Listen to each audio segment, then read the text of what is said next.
It's our monster mashup here for the week. It's number one versus number two, Praetorian versus Vivid. I'm Time to Light. That right there, or uh, that who was right there. That's actually Bert Simpson. But yeah, that's Austin. Austin, how you feeling about this? I know I can't see you, but Oh, this game should be a major game time. It should be really fun. Obviously, one versus two, big points on the line here. Obviously, whoever wins this has a very good chance of just taking the season in general, looking at things. So it should be a very, very fun game to cast. I also want to note that's Homer Simpson, not Bert Simpson. I never watched The Simpsons. I'm a Family Guy guy. But I digress. Into where we're playing. Now, Austin, usually when we head into Talent League, we don't always go to the normal maps, for obvious reasons. The way Talent League works is if you played a map in the previous week, it's automatically banned at your next week. So there's two default bans that comes into the teams. They don't really have a choice. I have a bit for y'all. Usually we have like a whole screen where we send it to, and we figure out where we go in terms of maps. But, that's overrated. I'm going to give you a hint. Surprise, surprise. We are going to Oregon and Clubhouse. What a shocker. It's pretty crazy, bro. I had no idea either. To be honest with you, Oregon and Clubhouse they're pretty unique maps. Like we rarely see them, like ever. That's it's wild. Yeah, I really can't believe we're going to the two most played maps in all of Rainbow Six Siege, especially in competitive and ranked. It's it's really a shocker. I'm just blown away at the fact that we're going here. I'm really happy. You can see it on my face how ecstatic I am and just hear it in my voice. It's it's super thrilling. Long side, bro. Long side. Anyway, we head to Oregon first, and Oregon between these teams should be the great equalizer. The one nice thing is we're not bringing in any curveballs between the squads where you don't really expect where you would go. Again, this is a best of two, so everybody got a map pick. We do not play Villa. That's a decider, but we're not actually playing it. Oregon and Clubhouse are good maps for these teams in terms of figuring out who's actually better. Because sometimes you go to a map that some team hasn't played, the other team plays way too much, and it's just relatively not fair on that map. These two maps, everybody plays. They are the great equalizers. I mean, yeah, when you look at in terms of like comp in general, and obviously rank, like you mentioned, like these maps are Siege. Like there's no other maps that you would say are Siege. Like it's not like a skyscraper or a theme pit gets thrown out there. We're going to Oregon and Club. Like these maps, when you think of Siege, first two maps that ideally come to mind. Especially when you consider comp as well. Do you have any expectations? Because I know we have our votes for community and staff and everybody coming into this. Do you have any predictions? Because the staff said 87% Praetorian. I'm going to say maybe 50-50 between the maps. I'd expect a 1-1, but as we head into the game, do you have any thoughts? I feel like Praetorian should take this. I think Praetorian are going to take 2-0, personally, but I mean 2-0. that's just my bet. And obviously Vivid's starting on the attack here. Band's gonna come through. What are you Understandable. expecting in time? What are you expecting in the bands? So, considering that the maps are, not really, it really doesn't matter who picked which. This, of course, was picked by Vivid. It's map number one. We go to Praetorian's map pick of Clubhouse next. I would expect Oregon to go a little bit more Vivid's way compared to Clubhouse. Again, Vivid starts on the attacking side, and on Oregon, it's relatively 50-50. Usually, if there's going to be any favor, Praetorian will take it. That's not always the case, though, at least in terms of defense, because Praetorian starts on the defensive side. By the way, Ying was just banned. I don't know how the heck that slipped under our radar. I mean, it's Ying, bro. Like, maybe they're just scared of the blue or big window. Like, blue and big window with Ying is a nightmare to contest when you're defending, especially if they get your, like, is it again, Flores on the board as well. If they get your shield, if they get your ADSs, then Ying immediately just activates, and it's so hard to do. Obviously, Rooney going for here. So Vivid going for some, quite wild bans. In fact, Rooney rarely ever banned. Obviously, you have other ops that can do Rooney's job, so that's a bit of an interesting one as well. Final ban going to come through here. Cade, what more could you expect? Thatcher off the board, you have to expect his counterpart to go as well, as he does. Pretty standard bans from Praetorian, but Vivid, Aruni, and Ying. Hey, I'm confused as to why the Ying Aruni's understandable if you don't want to play against the Aruni. People have their preferences against who they want to play, who they don't want to play. Praetorian may be target banning. They may have the information that we don't. Of course, there's a whole Liquipedia for this. They know the bans, they know the operator bans as well. This is broken down for stats for players. Speaking of which, if you want to go take a look at our Liquipedia, it's liquipedia.net/rainbow6/talent league R6, if I remember correctly. And then you can look up like season 7 and stuff. This is on the main page of Liquipedia if you go to the liquipedia.net/rainbow6siege. But again, I digress. I'm looking at expectations for this game, and one main one that has to be there for Praetorian is performing well against a team that is also performing well. Because Praetorian is currently 3-0. They are one of the few teams at the top of the tables. I'm looking at their odds here. I'm going to go back to the odds that, some may not go their way for obvious reasons. But, sorry, they're 2-1-0. They have a draw with a map win and a map loss. But I'd still expect them to do handedly well.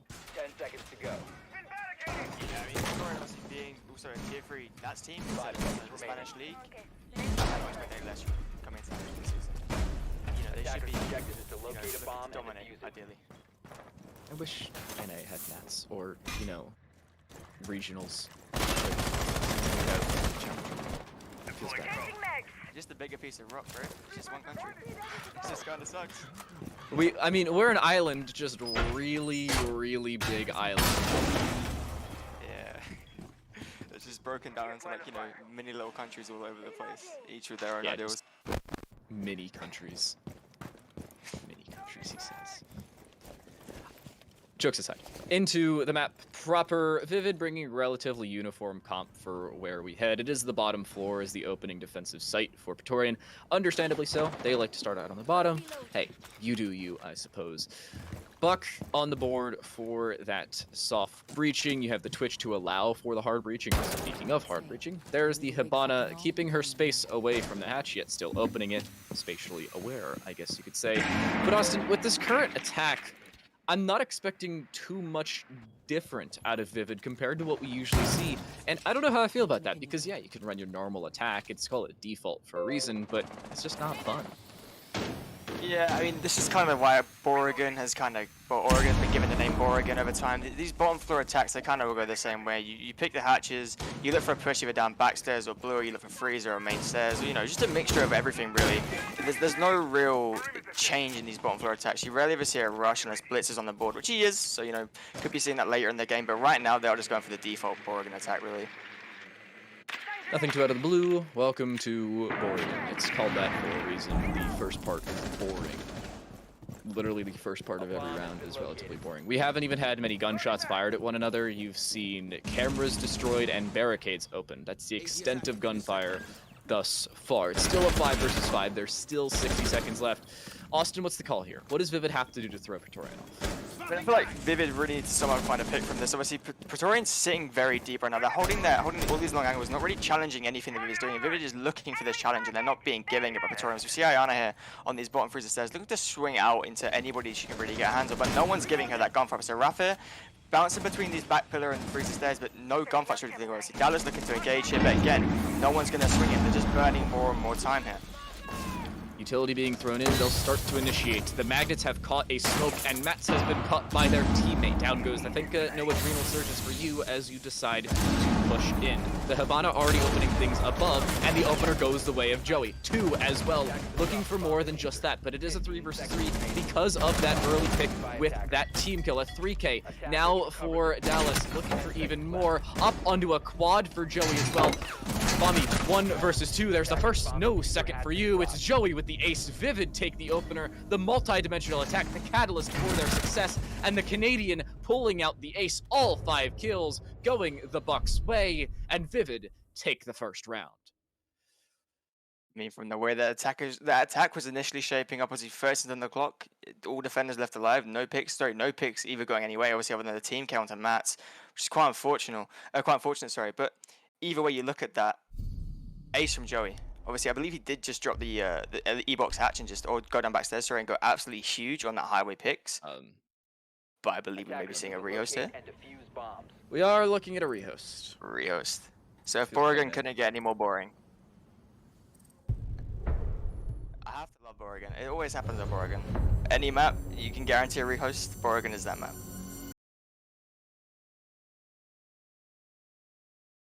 This is a blast. Welcome to Rainbow Six Siege, ladies and gents. The center of technical issues and stream delays. Thank you for coming. I don't recommend you stay. No, I'm kidding. Please hang out. We are heading into round number 2. Round number 1, of course, going Vivid's way. We've had some tech issues with Praetorian, so what we're going to do is, hey, we're going to send it to a break. When we come back, hopefully Praetorian's back in the lobby, and we'll be back with map number 2. Round number 2. It's been one round. I'm already thinking it's the second map. We'll be back in a little bit.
It's round number 2. Welcome back to Oregon between Praetorian and Vivid United. We're still in Oregon and we're still in map number 1. And yes, the clock you are reading at the bottom right corner of your screen is correct. It is 8:23 CEST. Yet we're only round 2. Welcome to Technical Issues and welcome to Rainbow Six Siege. Thanks for sticking with us. I'm still time delayed. I'm still joined here by Austin. Operator bans are not going to be at the top right and left of your screens. They are in chronological order of banning Thatcher, Ying, Aruni, and Cade. The Thatcher and Cade normal, the Ying and Aruni not so much. But if you're looking for our full analytical ideals on this one, go back in the VOD, go watch the first round and pre-show of this match, and you'll see our actual feelings on it, including my little bit about map bans. Austin, how you feeling about round number 1 as we head into our second play?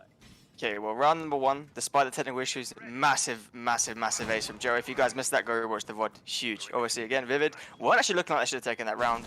Maybe Joey pops off, takes every gunfight he can, wins every gunfight, and that's a player from Pretoria again, very lucky, just running past Dallas there on that window. Have no idea how Dallas hasn't caught that. That is one of those situations where you go and buy a lottery ticket, because no way you could be that lucky and not win the lottery. They should drone things out inside of server. They will indeed. Information gained on Forever, who will forever run away. Praetorian going back to the bottom floor here, and understandably so, wanting to, well, try again, I suppose. Not changing all that much on their defense, which I'm not a huge fan of. I'd like for them to change one or two things, including their operator lineup and the fact that they didn't have any roam clearance, or roam at all. But Vivid are more than content to deal with this again, because they were relatively good at it last time. I see no reason why they wouldn't be again. Yeah, I mean, when you don't change anything up from your defense, obviously Joey, a lot of it hinging on him there, in fact getting the ace in the first round, but even still, you don't change anything up about your defense. It's expected that the attackers will do a relatively similar thing they did last round and have a relatively similar result, you know? Like, when you don't change anything, why would the attackers change anything themselves? Like, it's honestly almost a free win. As the kids say, if it ain't broke, don't fix it. No reason to fix something that's perfectly fine. I usually don't try and reformat my computer if it turns off. You get the general idea with that one. Vivid, on the attacking side, are looking pretty good. Their last round was really carried. I'm not gonna lie to you. Joey is 5-0, by the way, for all of you who are just getting here. Everybody else is 0-1 on Vivid, and most people in Praetorian have a kill, at least.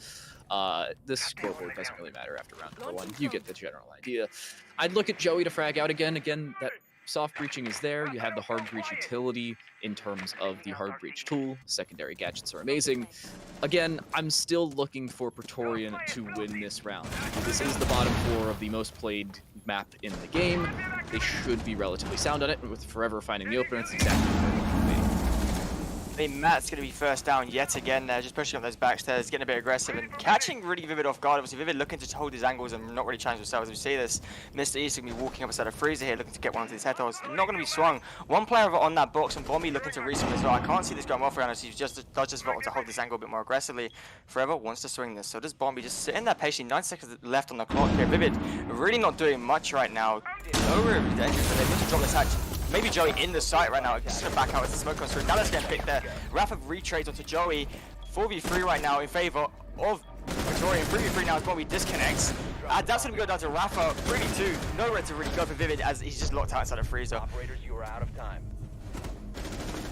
Unfortunately, not the round you're looking for if you're Vivid, even with the multi-dimensional push and frags going their way on a relatively consistent occasion. Bombi still disconnects, so we're going to have yet another pause. Again, it's technical issues combined with Bombi's PC going, well, bye-bye. Feels bad, man. Praetorian do win the round, though, so nothing really added in terms of insult to injury. Praetorians still catch the W. Overall, a good round for Vivid, but you're looking for more out of them, because they had nothing to roam clear. They had all the time in the world, yet lose the round because of gunfights and the fact that they didn't clear enough utility early enough in the round. They did that perfectly fine in the previous. Yeah, it was a consolidated attack, but why not push quicker? You know the exact way that the Praetorian defense is being played. Why not do something else? I mean, yeah, precisely. I feel like Vivid just stalling out. They're almost their own worst enemy that round. I mean, we see Mr. Easter just sitting in freezer. Like, you can't just sit there, my friend. Like, you need to get aggressive on someone. Like, you're just sitting there. Go cancel the pops. Oh, wait, I've here with 20 seconds left on the clock. I have nothing to do. Like they didn't aggro any fights. They didn't push for any fight. They didn't isolate any defender, which just allowed Pretoria just to really sit in and just play refrags. Like when you attack, you have to initiate the gunfights. Very like good teams, especially on that bottom floor of Oregon, will not just give you kills. Like Praetorian will not just hand a kill to you. It's very rare that they get aggressive and just swing something. Obviously, Ferreira does just walk out the back, says if I the freebie onto Mats again. Mats not being too obviously being TK'd and going first down this round, but you know either way you look at it, you can't just sit there and expect them to push you. I'd expect Praetorian to change how they're playing. Now, in all fairness, they are heading up to the top floor, so that's just a natural change. They're going to be able to roam a little bit more comparatively. Again, C4s exist in this game. I want to highlight that really quick because of the difference you can play the bottom floor and the top floors. If you're playing the top floor, you can roam below and use C4s to really remove anybody you want as long as you have the information to work with. Now, notably, Valkyrie is not banned, so you can bring the Valk if you do so choose to do so. I don't know why they would, because Bomby could just go right back on the Goyo, assuming Bomby lives long enough to, you know, play the round. They have now run out of tech pauses, have Praetorians, so if they, leave, they just play 4v5 until Bomby figures out what the heck's wrong with his PC. Speaking of which, this is just your daily or weekly or probably quarterly reminder. I expect you to do this about 6 months, once every 6 months. Check your CPU cooling system, whether you have liquid cooling, non-liquid cooling, a fan sitting there. If you have thermal paste on it, just replace it. It takes you maybe 20 minutes if you have no idea what you're doing, 10 minutes if you have a sense. Just do it. It helps your PC. Please and thank you. Some great PC tips there by time to like this is what you come to Talent League for. You know, forget the game. The more time Port was more time rehearsing. We're actually in the lobby. Obviously, Bombi just reconnected now, so we should be all good to go in a few seconds as he does pick up the Jaeger. Looking to start this round as both teams are in fact ready, so we are going to get into round 3 here. Kid Storms defense obviously coming through. Pretty standard from both teams again. Nothing really majorly different. Obviously with my Jaeger, Smoke, Mute, Malusi. It's about as default as you get for top floor. It's not too different, but I'm a little surprised that Bami's not bringing Goyo on the top floor. You have that situational denial and the area denial that the Goyo Vulcan canisters bring compared to what they used to be the Vulcan shields, which really just denied a small area of effect for a short period of time and did a crap ton of damage. Now they do a little less damage, but have a much wider area of effect and for a longer period of time. I'd expect you to bring Goyo on the top floor more than the bottom floor. Yeah, you have that sectioning ability on the bottom floor, which is nice, but it's much more effective on the top floor where you only have a select number of entryways. You have the trophy door, you have maybe kids' dorms. You can push through the double window if you so please, and attic. Those are your options. Locate and defuse a bomb. So Goyo, people were saying that they feel like the Goyo, rework would make him almost useless. I feel like he's almost better now this rework's come through. Like his canisters are so dominant right now. He's probably getting nerfed, honestly. Like, maybe down to 3 because I think like, genuinely he's so dominant right now. He's the best denial operator in the game. Just to burn that time is ridiculous. Obviously they're gonna be droning out armor here, looking to go for a pretty default main breach attic split. I would assume as we do see a 2-3 split coming through here. They are gonna get the all clear of these main stairs. Praetorian not really playing any roam game yet. Again, they just seem to be locking down inside a site. Other than that kitchen player down there, I believe that might be Malusi. No, they are just locking down fully other than forever inside a small tower there as Mats does look to survive a little bit longer this round and drawing out the master bedroom. Again, Vivid are playing a little bit quicker. I think that's one thing that is good about them. They're aware of what their issue was in the previous round. It took them way too dang long to push, so naturally, what they're going to do is push a little bit quicker. Now you can see Bombi just sitting here. There is no Maverick to deal with this, so the information is there for Bombi, who backs the heck away. And understandably so, you don't want to take a fight that it is not required. I would expect Vivid to try and push this game. Now they have the utility to clear out attic if they want to. They have 5 nades remaining. They walked into this with 6. Matt's looking to use one of them right now. Does throw it in, just clears out a lot of utility. That's one good thing. Again, utility clearance is one thing they were lacking. Saying that, however, they haven't brought a single set of stuns, so they really are limited as a burn unless they want to use these nades to burn. Obviously, these are my gadgets, and obviously the ADSs. That should be a real pain for them to deal with this attic here, as they have only nades, and obviously Eadstar already burns 1, Matt's down 2, and then last 2 in Joey's pockets. So, these nades are going to go very quickly with these ADSs in the board. As Adapts here looks to get aggressive onto this one player playing for the TSM. Going to swing almost finds a pick there. Very lucky to get away. As I say that, Rafa does get found there by Joey.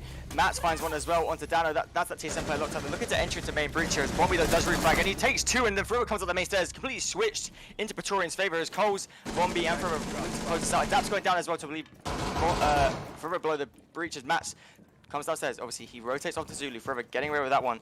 Adapt, staying on breach. Mats with it all to do. 1v3 situation. Coles and Bombi still locked inside the attic as he does rotate into Kids. Looking just to play this angle. No one gonna peek here. Just being challenged slowly by Forever. Gonna swing the corner.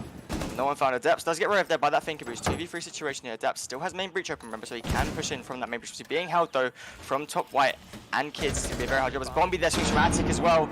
Triple kill from him in the round. 1v3 situation here. Looking to swing round. Can't see him finding much here. Bombi still on his attic. Gonna swing out. Literally flashing red right now. Gonna swing out, and Coles is gonna find that one, locking it out for Praetorian. Really unimpressive there from Vivid.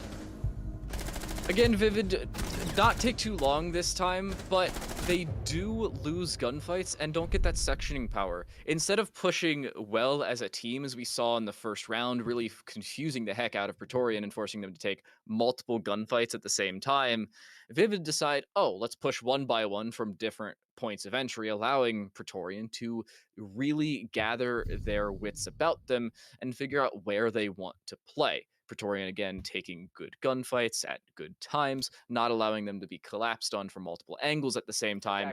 It's very strong for them, and I'd expect, and I'm going to say expect, just to preface this, them to do a little bit different things heading into not only this round, but the bottom floor again, and the top floor coming around the second time as well, because that was not a very good attacking round from Vivid. Past that maybe 45-second mark, yeah, they gained good control, they had good spatial awareness, but again, into the action phase of the action phase, aka the final 30 seconds or so, they really didn't do all that well. Yeah, Bombi playing a major part in that from attic, just locking off everybody on that main breach. Obviously, when you only have one angle to really challenge someone from, main breach isn't going to go too well for you, considering the attic control was lost very quickly, and there was no attempt to retake that. She's trying to swing main breach into Bombi who's holding attic door. Obviously, they had initial luck on that, found actually the man advantage, but after that, it's just, you know, lights out. Dorian, on the defensive side, are doing about as we expected, in all fairness to them. I'd expect Vivid to probably get one, maybe two more rounds here on the attacking side. Praetorian, notably, are extending a little bit more, and actually infinitely more than they have in the previous two rounds. This is a meeting kitchen hold on the defensive side. You usually don't see kitchen dining much anymore. Small tower and showers is just the devil to deal with. Nobody feels like it, understandably so. Praetorian are extending with both Bombi and Forever, though. Again, you're looking for Malusi and Jaeger to frag out. That's really their goals. You place down utility, you forget it exists until later on, and you just go shoot people. The MP5 and 416 are nuts weapons. Use them as effective. I mean, I do feel sorry though for the people that do get stuck on that 416 now. It's a very hard gun to just get consistent with. Obviously, it's not saying it doesn't pack a punch, but consistently it's not the easiest to use as Coles looks to be ingressed here on this attic. They have the breach open, they're just going to start droning out now. Drone going to spot him out, another drone going to come through quickly as they look to get active on his position right now. He's just holding, waiting for the swing. He may in fact swing out this, he does get tapped there. Coles daring death here right now. I don't expect Easter to take an unnecessary gunfight here. Vivid does find the opener on the Nook, playing downstairs and quietly at that. I love the Hell presence reduction. It makes your life so much easier. Notably, bring Nock on Villa. Go in through the basement and walk onto site. Nobody's going to expect it. You win rounds easily. That's my competitive advice for you. Mats, however, check your corners. It'll cost you. Rafa finds a free kill. You don't need that many sound cues in order for that one. That's a free frag there for Rafa, who probably shouldn't have gotten it. Yeah, Matt's doing all that hard work, then completely undone. Just not checking split, my friend. Like, the site is there. Check the site, my friend. Don't just walk on and past. Easter still having trouble in this attic control. Obviously, I don't know if he wants it, might just hold from a long angle just to stop the presence here. They do seem to be going for a back meeting plot here, but Bombi looks to get aggressive here on Easter. Still holding him, obviously, needs to challenge this. Just going to back away. Almost catches the head there. Both players being very tentative about this one. They're going to come for, obviously, loads of them. My God, this is, as I said, that Dano finds Joey there on the ingress from the breach, or blue, sorry, green, by that fact. Vivid just really stalling out here. Again, there's no pace in their attacks. They get to the stage where they're ready to execute, and they're not doing much on this. See 4v3 here. He's still going to go down to Bombi instead of Attic. That's that Attic control in favor of Praetorian. I cannot see Vivid going anywhere with this. Bombi turns from Attic. Coles as well getting active from that rotate. Dallas. Dabs tries to retake. Attic going to get felled there by Bombi. 1v4 situation as Rapid just closes it out. Again, it's a free round for Praetorian. Vivid take too long, don't win some early gunfights, and force themselves into awkward positions. Nice swing, by the way. But it's a round that Vivid should have had a better shot in. They had full attic control for forever, yet didn't act on it. They were able to push as they wanted. They didn't drone properly. It's good rounds from Praetorian, but I think it's notable mistakes from Vivid that can be remedied. I don't know how I feel about Vivid's attack at this point. I don't even know if they're going to get another round because down to the basement will go Praetorian. This is looking like a 5-1 split if they figure out what the heck they're doing in the basement the second time around. Of course, the first time was questionable, at least the second time will be really good, especially with Bomb losing their life because of the disconnect and them still winning. Vivid need to know what the heck's going on because at this point, it just does not look like they're practiced on the most played map of the game. Yeah, I feel like we're seeing that right here in this game. Obviously, Vivid also I feel like they're just lacking that punch through. No one on the no one on the side of Vivid just really having that impact that needs to be found in that attack. No one's just there just to walk in, take that gunfight and win it. No one's doing that for Vivid. Praetorian, they're just sitting deep, knowing that they get challenged, knowing they can really, in full confidence, win these gunfights. Vivid is fucking straight for that. While you're lagging, I'm going to take over for you. I'm not gonna lie to you, I have no idea what you just said in the last like 7 words of that sentence. Because it just sounded like a whole lot of static. And like you were being mute jammed. Are you in game by any chance? He's not on the board, I don't think I am. I don't know what that was. Oh, feels bad, man. It is a 5 versus 4 to start the round. That's not actually true. I'm just messing with you. It's a CGI bug. Again, something that has not been fixed yet. Praetorians still have all 5 of their players alive and are not extending again. I don't like this. Vivid, yeah, it takes them a while to push, but you still want to force them to take a little bit more time. They are relatively quick with their droning, but not as efficient as you'd like to see. 2 drones just went into attic for absolutely no reason. The other one could have gone down white stairs. There you go. Finally, the one does go down white stairs. But here's the information Mr. Easter can push off of. Coles has heard the drone. That should give them a relatively decent sound cue that somebody's going to push in through attic. There it is, but the question now remains, will Coles peek? The answer, again, yes. But they don't find a kill, nor much information to work off of. Mr. Easter is just waiting inside of this attic breach, and the drone has now vacated the premises, exited stage left, if you will, and Mr. Easter's now well aware that Coles is distracted. The spray does not land, but Coles backs away. Forever, however, dies on the Goyo, and those Goyo shields, well, actually now the Goyo canisters, will be all that remains. Yeah, obviously C4 going down to own pocket, never ideal to lose a C4. Obviously 1 still remaining on the side of PRT with the mirrors up as well. Not ideal, obviously. That Vivid gonna have to be extra curious, extra cautious with how they push. Obviously both mirrors are being placed towards the freezer side, one on freezer one, one on the small closet, so they can maybe come to push bunker here. Then maybe their best bet, as they have nothing to really clear these mirrors other than these nades. Obviously 4 still in the pocket with 9 stuns as well, so they have a chance to do this. Just looking to challenge here onto this hatch. No one really going to give him a chance. Yeah, they have man advantage, so there's no real need. Drone going to get spotted there, not shot out. But still, Vivid just taking the time. Good pop of the Goyo canister. Again, that'll delay a lot of time. The nade will go in, but there is an ADS to deal with this regardless of whether the nade hits. There's also magnets on those stairs. Lots of utility being thrown in. All the burn in the world being dedicated, and understandably so. But the smoke is still on the board. There's still 2 canisters remaining. That's 15 seconds each of area denial and a lot of damage per second. Specifically 16 as you attempt to push in. But Cole's falling early. Again, a situation they should not be taking the fight. Regardless, Bombi gets the refrag. Easter falls and is thus far 0-3 since that rehost, technically 0-4 since the beginning of the game. Joey doesn't clear the close corner, and they're going to play trigger discipline. This is such a smart decision from Rafa. Rafa does not take the shot, finally does, and finds 2 kills. Now just needs to wait, but peeks into a breach that they created themselves, and that'll cost them the round. Dallas finds the final kill. Data will fall. Vivid win the bottom floor yet again off a dire mistake that should not have happened. I mean, Rafa, again, we see a bit like Matt's last round playing so well on the knock, finding that first pick, and then undoing it all. Like, that was amazing rap play from him. They're just sitting in that corner. I feel like it could have probably waited even longer, in fact, to find that double. Obviously, once the DAP starts putting that diffuser down, you just sit there and wait.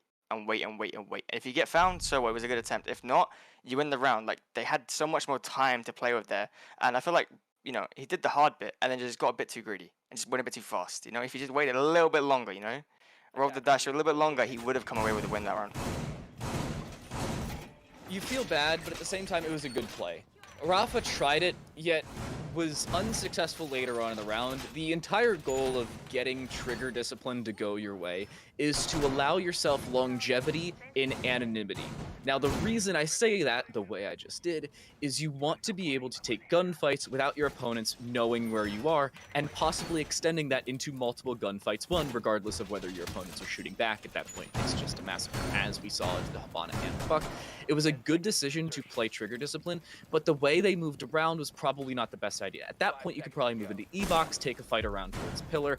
That allows you to push without much communication being there. That's not what happened, and that's the issue that Praetorian went into. They go back to the top floor around, they won not handedly, but relatively efficiently in their gunfights skill, also in terms of taking gunfights properly. This should be a good round for Praetorian, but Vivid getting their second on the board is pivotal for their attack. I mean, yeah, I don't know a single team that wouldn't take a 4-2 on Oregon coming into it. Obviously, you have two ideal bomb fights, two ideal bomb sets in Oregon. You have the third that's a bit off, but you know, you wouldn't be surprised to win it if you're a defender. But yeah, Oregon 4-2 is ideal. Let's see if they can get a 3-3. Obviously, they have had no luck really on this top floor as of yet. Last time, Bombi went absolutely massive, a triple kill. This time, they're looking to play a bit differently as they are taking towards this bottom white. What do you think? We've seen a 4-2 or a 3-3 split? I feel like because of last time and the way things played out, the name up could be good here. Almost down. I'm taking a bit of damage there, but gonna get away with his life. I feel like we'll see a 4-2 here from Praetorian. I don't feel like Vivid have shown enough to show that they can take this top floor. Obviously, Habana is the only hard breach they brought as well. So they're gonna have massive troubles here if they want to go for any of these breaches. It does look like they are going for a big window take, so that shouldn't be the biggest of issues as Matt's is just holding down here instead of dining. But even still, I feel like Habana is quite risky just to bring on top floor. I'm going to protect myself with my prediction here.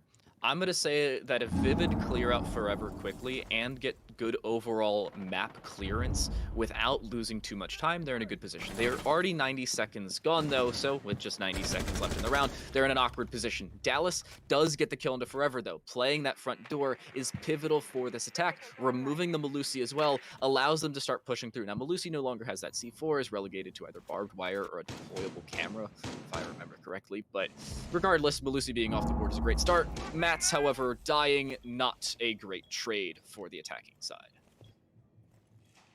Yeah, obviously you forfeit impacts for grenades. Obviously, I believe Matt's did use one, looking to find Dano there on the on deep dorms, but even still, no idea. Obviously, no adrenal surges coming through. All members of Vivid still full health, but later in the round, those adrenal surges can really come through. Easter, looking to push up these white stairs. No one has really made, you know, the entry to side. It hasn't really popped. Just Dano looks like this being window as well.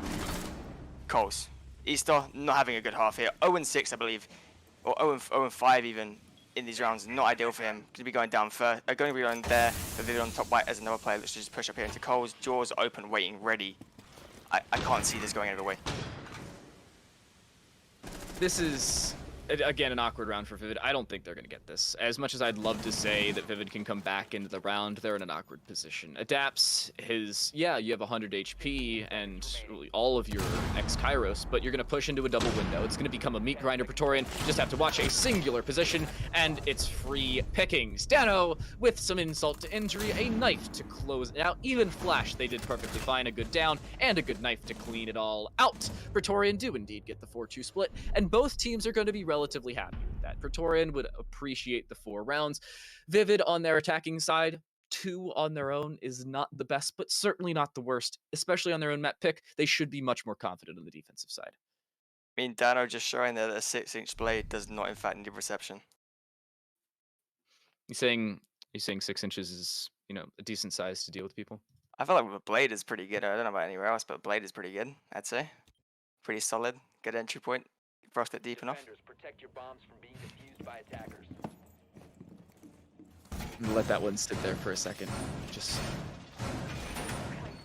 Praetorian switching onto the attacking side. Forever is going to be the one on the Finca this time around, and will almost certainly stay on the Finca throughout the never mind. You know, as soon as I say it, they switch off. I would expect the Finca the entire time. No, okay, so it's Dano picking up the Finca. The call here is that Forever's going to play soft breach on the bottom floor. And oh no, Dano's gonna play soft breach on the bottom floor.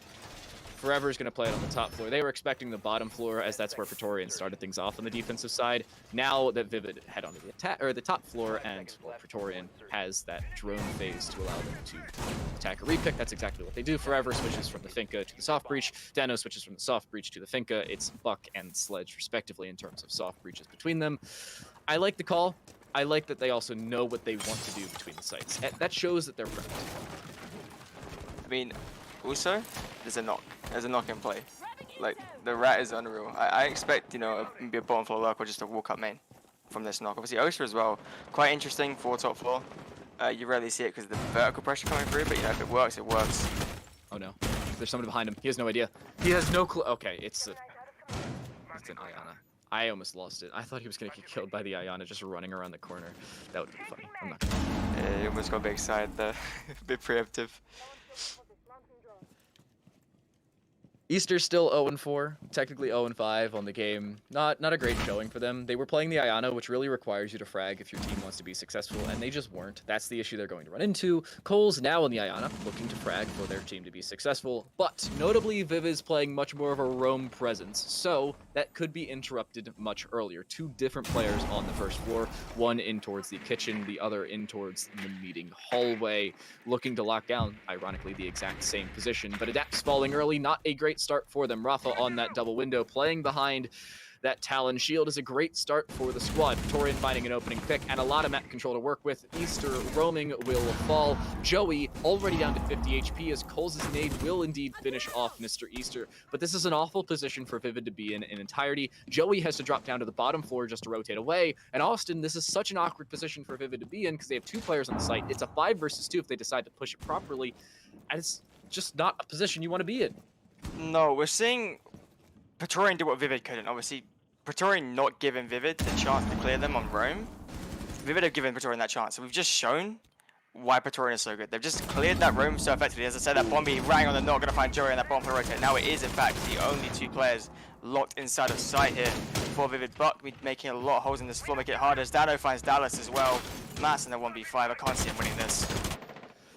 Nope, even on the site, this is such an awkward position to be in, just waiting behind the rotate. It's not even a rotate, it's just footholds trying to gain maybe information, possibly kills.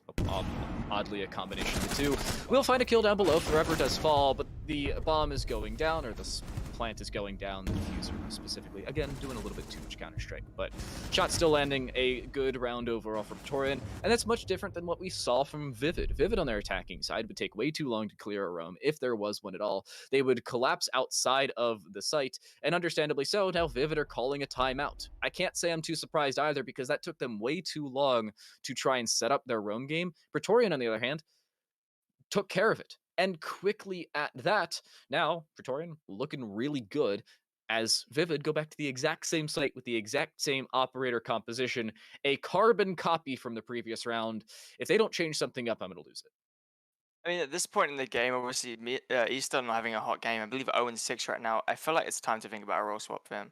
Like, I feel like other players have been showing up a bit more in this lobby, and I don't think he's having that impact he needs on the roam. He's just, you know, not really being able to find those picks. And obviously, I know how it feels as a player that you don't want to show off and you want to be that, you know, presence that's there. You want to be that roam. You want to be that, you know, entry player. But if he's not doing it, he should probably think about doing a role swap here because he's just losing them rounds.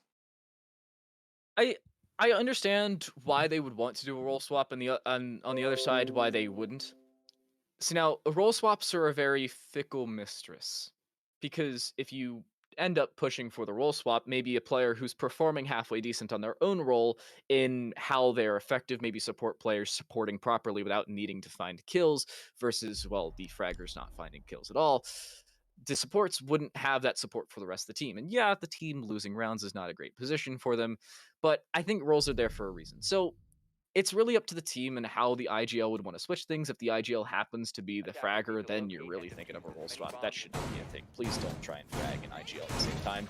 It's like trying to watch Fallen try and op and IGL at the same time for field MIBR SK game. It wasn't successful on Leverage.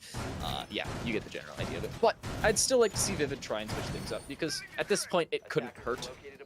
Easter's 0-6 through 7 rounds of play. They have barely done damage, much less found a kill. By the way, they haven't found a kill, and they're a roaming presence and not as successful one at that. If you were sitting on site and bringing a lot of utility to the rounds and maybe not finding kills at all, then I'd mildly understand, but it's Ella bringing a Scorpion and Kirschwald. I don't know. I mean, yeah, and again, like you said, you highlighted pre-round, so pre-prep phase. They've just gone for the same carbon copy of what they did last round.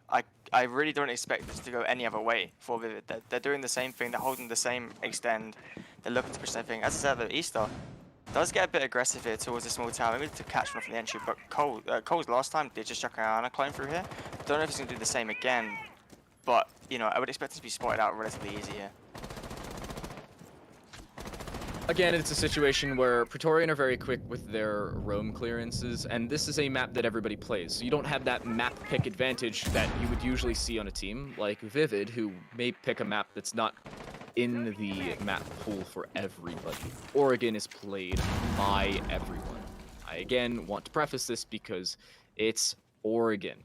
Now, Rafa, playing on the Hibana this time around, understandably so, I would like to see something switch for this Praetorian attack. C4 is going to hit the window and do absolutely no damage. Dallas has now expired all of their utility, both the mute jammers and that secondary gadget of the C4. That is off the board. Good position held from Rafa. Slow reaction time, though. They're 9-2, by the way, on a support roll. 9-3, sorry, let me preface. A 3.0 KD rather than a 4.5. Still a good position. I mean, almost cursing Rafa there as we see Forever pick up mats on the other side of the map. That's Romaya going down. Not much utility placed. Minute faces left. You have to feel like the passive utility from Romaya isn't the best right there going down. But yeah, obviously you just cast Rafa. Not ideal. Forever. Oh, the nade. Does it land? It doesn't. From behind, Forever, just shoot him. You're not going to get into a hiding spot on a balcony. Oh my gosh, Joey, what a good play. Looking for the flank, and now looks across towards Trophy, where they've created a head hole rather than fully reinforce the wall. This is a good decision because you have the crossfire. Vivid playing a good defense, but Praetorians still have 60 seconds and are just sitting outside of sight.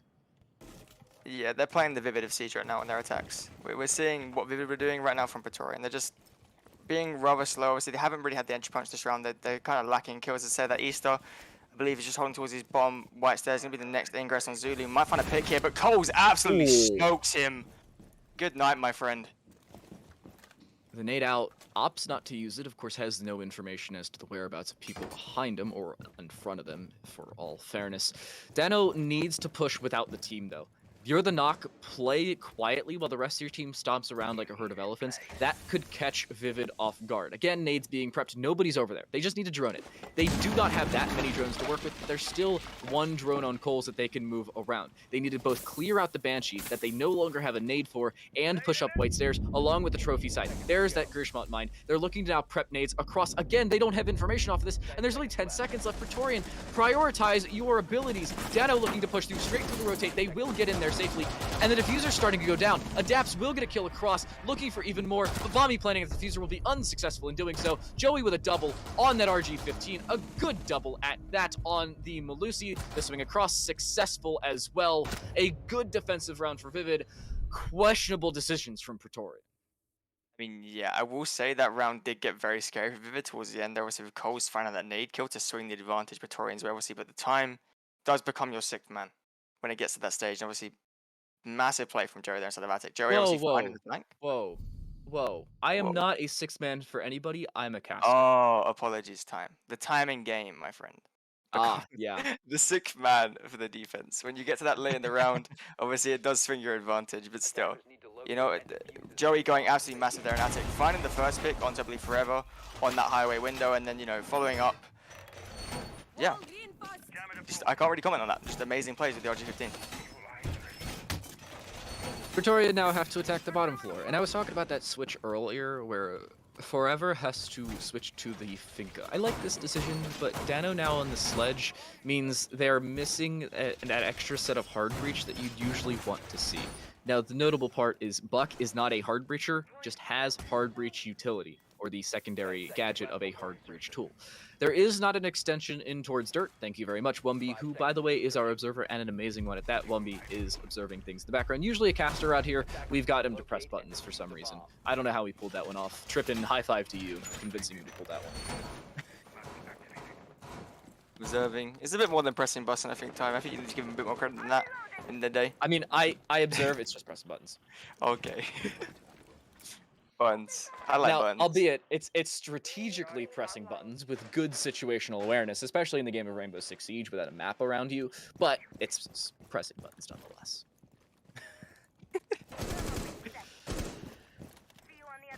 Hey, speaking of which, while we're on the topic, if you're interested in being production staff, i.e. observers, go to the Talent League Discord and create a ticket and tell Trippin, because we're looking for observers, especially if you're just looking to get in. Maybe we bring you on for a minor league game, one that, you know, doesn't have playoff implications, and bang, we'll get you in here. We're always looking for new talent in terms of both casters as well, so if you're interested in doing any of that, create a ticket. Again, Talent League, great league to be a part of. That's a nade.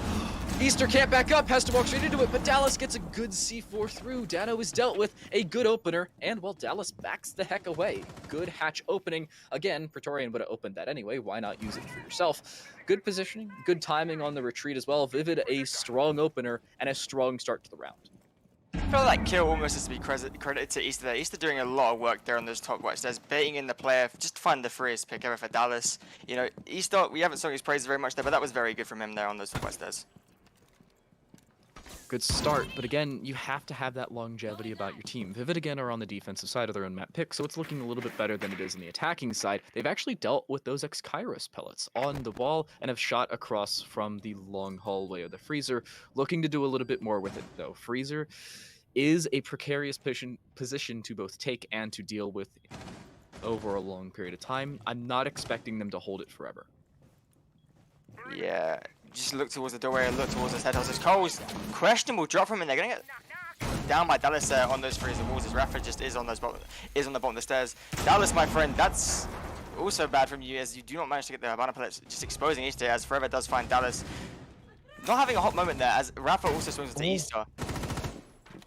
Easter dies because of those Kairos pellets. Tried to swing long hallway, and actually we do see a swing into long hallway. I think that was Matt's trying to take that fight unsuccessfully at that. Does not get the kill, but gets a decent bit of damage. And now Rafa, after taking damage, backs away. Understandably so, does not want to take an unnecessary gunfight. Joey seems to be aware of it with the 50 cal SMG, and now wants to try and deal with Rafa. In goes the final of 2 adrenal surges. Forever still has 1 left, but the drop anyway. Joey does hear it. The swing through is successful. Down goes the diffuser, and both players in towards freezer. The swing from the left side is first. It may not matter. It does not indeed. Forever and Bomby both fall, and a strong and successful, notably, round from Vivid will put themselves just a single round away from tying things on their own map pick of Oregon. I mean, other than that little hiccup from Dallas there on the freezer wall, don't know about that one, but questionable. Obviously choosing to reload the shotgun rather than shoot off the Habana pellets. I don't know if he had any ammo whatsoever left, but questionable decision. But yeah, obviously Vivid really outclassing Praetorian there in that defense. I mean, I want to highlight that freezer play. That freezer play between Dallas and Easter was just amazing. I love it.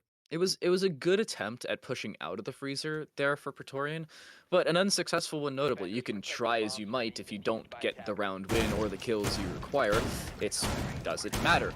Into the tertiary bomb site now for Vivid, the third in the rotation for all of you unfamiliar with the vocabulary, and Vivid are looking to use it as effectively as possible. This was not a round that Praetorian did all that well on. Yeah, their defensive side was pretty strong, but it wasn't a round that they really earned. Again, it was Vivid making mistakes. Hopefully on the defensive side, that changes. They are not extending as much as you would expect, but Mr. Easter looking to push themselves up into the attic.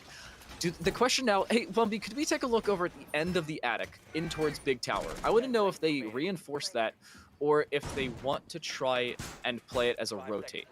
Do you think they'll play it as a rotate? I don't expect them to do so, but it is the end of the attic. The answer, they just leave it soft. Not using it as a rotate nor as a reinforced wall. This is an interesting decision. Thank you, Bumpy, by the way. Apparently they've used the rest of their reinforcements elsewhere. And you'd expect them to maybe rotate that, but they aren't going to actually pay any attention towards Attic. They're just going to reinforce it off and hope that works out. Obviously, Attic is not the place you want to give up if you are defending, if you are looking to hold down this meeting site. It's really a major play position. Obviously, they do have the roam presence towards this kid storm side, but a very crisp position, in fact, to not hold Attic in any capacity whatsoever. Is there really nobody up there? There isn't. There's nobody up there other than Kid's side. Are they expecting a full Praetorian push towards Kitchen? That's an interesting decision. I don't know how I feel about this. And they're using hard breach on that wall. They are not aware at all of a push through anywhere else. A good impact nade, a good pokeball onto Coles will drop them down to 50 HP. That's a 60 damage nade, by the way, and not a frag one either. Forever with the Talon shield out, looking to push forward. But because of some of those Kairos pellets being taken off the board, they still have to deal with this hatch, and it seems like that's exactly what they're trying to do, but they have to do so quickly. Notably, they're unnecessarily using extra Kairos that they really do not have to, but, well, there you go. Finally, it will go through. I'd say took long enough because this was a soft wall and there's still 90 seconds left in the round. A good swing, though, Forever dropping Mr. Easter. Good situational awareness and a strong kill at that. I mean, yeah, we're just seeing the absolute punishment there. They didn't hold out it whatsoever, and we see the walk up Osa shield in place as Coles finds a nade kill as well onto Joey, and, well, you know, Osa shield in place, they can't really contest this attic. They have to just surrender this and probably drop back down to side. They have to consolidate their defense, especially with a two-man disadvantage with just 70 seconds left in the round. I say just because that's more of a time crunch for the defense rather than the attacking side. That nade will be taken up. They're looking to now deal with that deployable camera, the bulletproof camera in the back. I believe they have been successful in doing so. But in goes the first of those toxic waves, finally putting them through. There are still two remaining. The first to fall, though, in the final stage is Dallas. Matt soon to follow. This is a round over. Adapts is in a 1 versus 5 with, well, 3/4 of their HP, 1 toxic babe remaining, and 35 seconds on the round. For all of you mathematicians out there looking to get statistics, that's bad. Coles just swings the LMG. Mouse 1, go Burr. I think that's what we can take away from that round. A strong attack for Praetorian puts them on the map point. I mean, yeah, the keynotes in that round, Mouse 1, go Burr, that's bad. Genuinely. Like, I don't, you know, Vivid not holding attic as well. Like, that's really questionable for me. They have no presence whatsoever. And when Os is in play, that is a living nightmare for you to contest that. I mean, I don't think they even had impacts top floor to even, like, deal with that. They didn't rotate them with impacts. They didn't try and play the impacts. They just let them have attic. Other than, you know, maybe contesting a little bit from trophy through wallbangs. That was it. I don't know about that defense from Vivid. They didn't try to extend actually into pit through the attic. They just played at the end of it. And now on the top floor, they have to play in attic. And they don't have that previous experience in doing so to do so successfully. Now, in the previous round that we saw Vivid go on the top floor, they were successful in winning it. They've won 2 of 3 rounds played in the second half, notably the top and bottom floors. They lost meeting in kitchen, as you just saw. The top floor is relatively good for them. Of course, it wasn't great. It did come down to a diffuser being planted in the final 2 seconds, but they had good crossfires and they were able to play the attic properly. The question now for you, Austin, does that carry over? Because we saw Joey play in towards the attic. They extended across in towards Big Tower and utilized that about as effectively as humanly possible against Praetorian, who were completely unaware of the possible push. And notably, again, they're using it as a rotate rather than fully reinforcing it, which I don't know about the call on that. I feel like once something, I mean, normally the rule in Siege is once it happens once, never expect it again. Like, once you do something once, that will be forever on the attacker's mind. They will not let it happen again 9 times out of 10. Obviously, there is that off chance that the attacker is completely incompetent and they just forget. But due to Joey having that much of an impact last round, again, Easter, my friend, you are counting your lucky stars right now. Very lucky to get away with that one rotating past that white window. But even still, Dano taking damage early as well. I do not know from who, but I know it's just confirmed damage. But yeah, once you let something happen once, it shouldn't really happen again. I mean, that is Siege, though. You always expect the same thing over and over until you expect different results. Dallas finding the kill now through the front door. We saw that the other way around, where Praetorian were on the defensive side and were holding the front door. Bombi, again on the bottom floor. They should have expected this time around. This happened last time they were on the top floor. Bombi was on the bottom floor with the knock, dealing with the roam, and was successful in doing so. That's got to be communicated and at least carried over in the back of your head. You have to be somewhat aware of your surroundings. They unfortunately weren't, and, well, a free kill now goes back the other way. It was a man advantage, now it's a man disadvantage, as Forever also finds the kill on Mr. Easter, who is 0-10. So about that roll swap, my friend. I just feel bad for Easter in this game. Really having a hard time getting into it. You know, what I hate about this is Vivid prove me right, then prove me immediately wrong. You know, we're finding the pickle to the main door, then just getting traded out by Bombi in the bottom. Like, they prove me right, then prove me immediately wrong with what I said. But that's just costing. Just get wrecked. Welcome to Caster's Curses, my friend. Stick around a while, it will hunt you. Joey looking to fake a rotate down towards the bottom floor. I like that call, but is it successful in the long run? That's the real question. Forever's backed out towards the kitchen position and is just waiting down here, trying to get a kill through the floor. It seems like they're aware of his general area, but they fully haven't cleared him. Joey now rotating up towards Freezer's side and looking to retake behind the white stairs. There's a drone. If it goes off, he'll shoot it and back away. If it doesn't, he'll continue the rotate. Coles has not heard this. You can hear somebody crouch walking. It's just extremely difficult to do so. Coles could catch a timing. Joey could as well. Here's the swing. They should hear this at this point. They have not. The swing. Bommy's low. Bommy dies. It took him too long, though, and Forever gets a free kill. Joey, hit your shots. It's a 1 speed with 100 HP. Coles will remove mats. Questionable on the rotate through. A win nonetheless for Praetorian. They will take the vivid map choice of Oregon as we head onto their own map pick of club. I mean, yeah, Joey playing like an absolute rodent there. And just, honestly, I feel like he does get a bit unfortunate. If he just hits these shots, he finds it. But, you know, that's to be said, and that is Siege. And obviously we see Praetorian take the first map. Unsurprisingly so, we will see Oregon go the way of Praetorian. Again, after our staff predictions and community predictions, it was everybody really favoring Praetorian, who have looked much better this season. In all fairness, it's a single map between the two teams. It's 2-0-1 versus 2-1-0. The 2-1-0 Praetorian's way. They do have a draw. That's a 1-1 split in a best of 2, by the way. But who do you think? Into map number 2, before we head to a break, who do you think? Oh, I definitely think Praetorian after that showing. I think Praetorian should take Clubhouse very easily after that. I feel like obviously that was, I believe, Vivid's map pick, correct? Yes. That was Vivid's map pick. So, you know, I believe Praetorian should take this comfortably as it obviously being their map pick. They should be 10 times more confident in this. Obviously, I know Oregon is Oregon and Clubhouse is Clubhouse. As far as it goes, it is just, you know, default as far as things are considered. Praetorian should take this. I have no doubt. They should indeed. For all of you who missed our opening bit because we went to a giant break, I'm going to do it again. And you missed the whole conversation. We're going to a break, but first, this is where we're heading. We're going to Clubhouse. It's map number 2. It's the second of 2 scrim maps. I'm going to go cry because we're going to Club. We'll see you in a bit.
We've moved past Borgen. We head now into Clubhouse. It's our second of the two great equalizers between the top two teams here in the Talent League Rainbow Six Major League. I'm Time to Late. Now down below me is Homer Simpson, aka Austin. And as we head into our second map of play, Austin, what do you think about the odds here for Vivid as they head on to Club? I mean, uh, off the first map, obviously they took 2 rounds on attack, but actually they're 2-2 split both times. Obviously, winning 2 rounds attack, winning 2 rounds defense, losing 3, losing 4.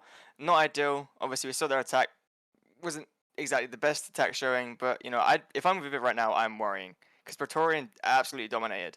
Even though it didn't really reflect that in terms of the scoreline, you have to expect that Praetorian will come out swinging here, considering it is their map as well. Like Vivid, you need to do something here to really stop this momentum. It's really a questionable place for Vivid to be in because, yeah, you don't want to be in this situation specifically. Yeah, you can lose these games. Yeah, you can win these games. You could lose rounds, win rounds, depending on singular gunfights. But the attacking side on Clubhouse is historically not favoring the attacking team. I'm sorry, I hate to say it. It's just not good for the attack. It's usually a defensive favored map, and Praetorian, again, starting on the defensive side, and Vivid chose the attack. we may have to take a look at that later on. Of course, we don't know right now. It could be much better for them because they like the map specifically on the attacking side. It could be much worse because Praetorian's nuts on the defense. You never really know. As the kids say, let's see how it plays out. Praetorian betting out Hibana, at least it's not a Ying ban. I like the call. I mean, Hibana is, I'd say this with confidence. Hibana now has become the default for Clubhouse. Like, the hatches are so influential on that bottom floor, you just don't know when being opened. So, there's nothing really to say about Hibana. Second man going to be coming through, Vivid. Going to be banning Osa. Obviously, that is definitely a target man from last map. There is no questions Oh, asked about that. Praetorian, Osa, they used their, like, 3 rounds.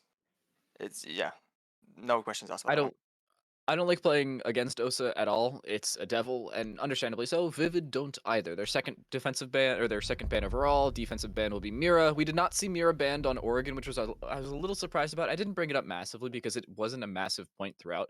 She was used maybe twice throughout and not very successfully, notably. Maybe in the first round overall. Past that, not too well. Cade, second ban. I'm not even going to bring up the fact that Cade was banned. I don't like the fact that Cade was banned because, Thatcher exists. You could really counter Cade rather than banning Cade. I would have gone for somebody maybe different. I don't know, an Aruni, possibly a Mozzie, whoever the heck they felt like on the Praetorian side. Go for it. I suppose it's your call. Hibana and Cade for Praetorian. It's Osa and Mira for Vivid United. Who do you favor? Real quick fire, Austin. Who You already wins? know me, a Praetorian. You already know I'm going to say a Praetorian. Like, there's no questions asked. But also, bringing it to the K point, I feel like it's just a lazy ban. It's a very lazy ban. Thatcher on the board, but they're not going to bring it. Vivid, not taking Thatcher. Or Mav. So here's my call on bringing Thatcher. Maverick, I'm gonna leave because some teams bring Maverick in their normal day-to-day comps. But Thatcher, on the other hand, it's again that same conversation I was bringing up earlier, where do you change up your overall team composition in what you practice in scrims where Thatcher was almost certainly banned to accommodate the fact that Thatcher is currently available? A lot of the times the call is maybe, depending on who is brought on the opposing side, but with Cade now being banned, notably by Praetorian no less, why would you do it? There's no real reason to bring the Cade. Who would you take care of in terms of overall utility usage? At least for the defense. I'm looking at Aruni. Yeah, you can take care of Aruni, or you can throw a flashbang through. Your decision. Yeah, you can take care of the Valkyrie, or you can have Mr. Easter bring the IQ. That's exactly what they're doing. It's kind of why I mentioned it. And deal with those black eyes. The Banshees, you just walk into their general LOS and shoot them. Toxic Babes aren't dealt with by EMPs, and the ADSs are just dealt with by normal utility or being shot. So in this current comp, I don't see a reason why Vivid would bring the Thatcher, and obviously they don't either, so they're not going to. Detected Fair point, to be fair. Again, Vivid here, last time they attacked, their main issues were they were slow. They were slow and they didn't really, go on the execute. Obviously, they had the initial startings of the round going pretty well from their drone work was good, their clear was good. A bit slow at that, but it was good. Very thorough clear. Didn't really have much room to contest with Praetorian. Whereas this game, we are seeing a bit more aggression coming in from Red Stairs, from Cole, so they're going to have to deal with that on the initial entry as they do look to go with this top-down attack as Aruni also does run out there from the Jacuzzi, actually just drops down. Okay, we need to go fight here. Matt's going to catch Forever lacking on these heroes as he's just dropping there, almost going the other way, but still. 5v4 in the hands of Vivid right now. One that favors them as well. Mats is low, they'll have those adrenal surges to bring them back up to near full HP. The second adrenal surge will bring them up just above 70, the third just above 90, assuming they don't take any damage between now and then. I wouldn't expect them to do so. You're looking at the rest of Vivid to try and initiate here, especially with that soft reachability of the Buck. We've seen Buck before from Joey. The last time, notably, was when Joey aced. Since then, it really wasn't exciting from him. That was all the way back in the first round of Oregon, if you want to go back in the VOD and take a look. That was pretty nuts ace. Nice job, Joey. But we need to see more of that. Unfortunately, getting an ace is cool, but it's unfortunately not consistent for your team. Yeah, I can get a 5k every single round until I can't, and then the rest of my team's SOL, and can't really do that much. Yeah, I mean, really showing off as well what Buck can do here, Joey. Obviously, first round Oregon, didn't really do much since then. Obviously, maybe having a bit of plan the thinker. But yeah, the Buck here is super strong, obviously. I think most teams, in fact, favor him over Sledge's C4 presence from down below. The Buck makes his job so much easier. Almost completely safe when doing that breach. Church can be opened up as well, so looks like we're going to see a main stairs ingress. But that breach is in professional there, and that's going to be a unwalkable breach. That's It was actually dealt very with very well on the defensive side. They had the impacts to deal with it. I like the call there. Using the impacts to deny the Selma the longevity of it, at least. A good nade, though, deals with Coles. So some retribution for dealing with those Selmas. Down goes the Aruni. Not a great position now for the defensive side. Bombi does get one. Looking to swing on the second, but Adapts is aware of their general position. Dano now in a 1 versus 3. Now down to a 1 versus 2. A good swing onto Dallas. Coles is still down, but another for Dano leaves Mats just alone. Diffusers retrieved, but low HP for Mats. The swing through, just holding down Mouse 1, completely unaware of the reposition. Dano with the 1v4 clutch. Praetorian just win it out on the defensive side, have the man disadvantage through and through the round, and are dealt with easily. Vivid, what the heck just happened to your attack? Where's the communication? I mean, Dano has just hit the easiest 1v4 of his life. I think we both agree there, right? Like, there is Oh, yeah. no communication until from Vivid. They're just giving him once. They're giving him once from a single doorway with a Rooney gate on it. Like, what more could you want as a thinker? Like, he is literally licking his lips every single gunfight he gets. And the thing is, always, he hasn't even repositioned. They're just taking him in the gunfight. They're not pre-aiming. They're not even challenging. They're not pre-firing. They're not walking in as a 2. They're not pushing in down the down main hall. They're just walking in through one doorway, and Dano's just sitting there saying, yes, please. Like, it's... nothing more can be said other than what the hell went on over there. On today's episode of Time's Delights, life advice, don't take 1v1s in a 1vx. They should have been aware of the downed player. Now, in all fairness, if they weren't, I completely understand. You don't get points for downing somebody, and the droning really just isn't there later on in the round, so I'd understand if they were not aware that Coles was down. But you still should be aware that, hey, we should be collapsing on somebody as a team. I feel a little bit bad for Adapts. They got the kill across onto Bombi, but didn't find anything more than that because of them trying to melee and or shoot the Banshee below. That's an understandable loss to Dano. The second player to fall, I understand that as well. Everybody after that should have never lost. They should have won that round. It probably should have been a 2v1 to close it out, but it wasn't. Vivid are dealt with a good clutch, to say the very least. I give it a 9 out of 10 in terms of clutch factor. I give it a 0 out of 10 in terms of what the heck Vivid were doing. I mean, precisely. Dano makes it look so much better than what it actually was. So yeah, that Coles Makes it look easy. Yeah, Makes he it look does. He easy. does. He does. He swings out, takes the heads. It looks nice. It looks all well and pretty and stuff, but in reality, he's just taken 4 reasonably easy gunfights onto players that are where his position just aren't. They're not really doing much to take him out. However, we are seeing the push here come over into CC side. 2 ADSs are on the shield. Give me a nightmare to burn as Coles takes Easter. Easter yet again having a bad start to this map. 0-2. Not going well for him at all this series. Not a great start, but that can be changed easily, Mr. Easter. Is that 0-12 overall, if my math serves me correctly? They didn't get a kill on Oregon. I know that for a fact. They were 0-10 through 11 rounds. They haven't gotten a kill. That's 0-12. That's not great. Good trade, though. Mats does get the kill across Bombi, who, again, took an unnecessary gunfight. This is a situation where you probably shouldn't be taking early gunfights. Going Gym Bedroom is a good call for Praetorian. We really haven't brought up the fact that they are Gym Bedroom, by the way. CCTV cache is relatively easy to take for teams that are well aware of how you're playing, and with these teams being on stream a few times already, the VOD review should be there. Whether it is or not is remaining to be seen, especially here on Clubhouse. But, again, trades back and forth. Joey, low-ish, but is looking to swing now onto Coles, who is extended across, looking to play in towards the balcony, and late at that, but nobody's over there. They're looking to push in through Jacuzzi and through that main door. The jump out is going to be unsuccessful. The swing without information. Why? There is no reason to swing without information. It'll cost you a life. Joey was playing outside a strip and gets the freest of kills. A late Black Friday sale offered up by Praetorian. What is the reason? I don't understand. This round's over. Coles is not going to clutch. It's a 1v3, diffuser planted, 3 different positions held by the attackers. As much as I'd love to see clutches, this one's not going to happen. We saw the one before, that was good. This one is going to be unsuccessful. Matt is low, though, and necessarily taking a gunfight. Joey will get the kill. Austin, please help my head on this one. What? Why? Question mark.exe. What? I mean, you're asking me why. I can't tell you why. It's just simply stupid. Like, there is... the 3v3, you have reasonable control. You've pinned the attack stand. You've completely stopped them attacking that CC side. You've done that. You've done the hard job. You've defended CC. They haven't got control of cache. They now have one breach to push through, or windows to play off, or main stairs to walk up, you know, or logic to drop. I know I just said a lot of things there, but either way you look at it, you've just made your job infinitely easier to hold, and then you give it all away by just jumping out the window. Like, it makes no sense. It makes absolutely no sense to me. It's actually bonkers. I mean, that's even worse than throwing to Dano. That's even worse. Like, if See, now- Dano... Yeah.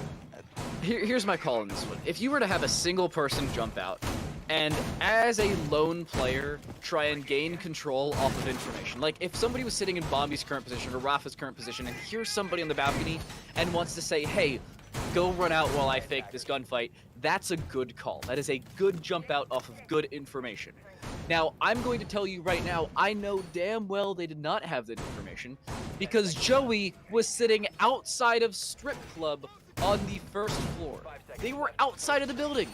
Not even outside on the balcony, just completely vacant of the position. So the information wasn't there. If so, it was false information that they really shouldn't have sent 2 players off of. The second player completely unnecessarily jumped out. There wasn't even a trade to be had, much less a trade there for a chance. There was no reason for it. Vivid made a terrible call in the first round. Praetorian were like, anything you can do, we can do better, and made an even worse call in the second.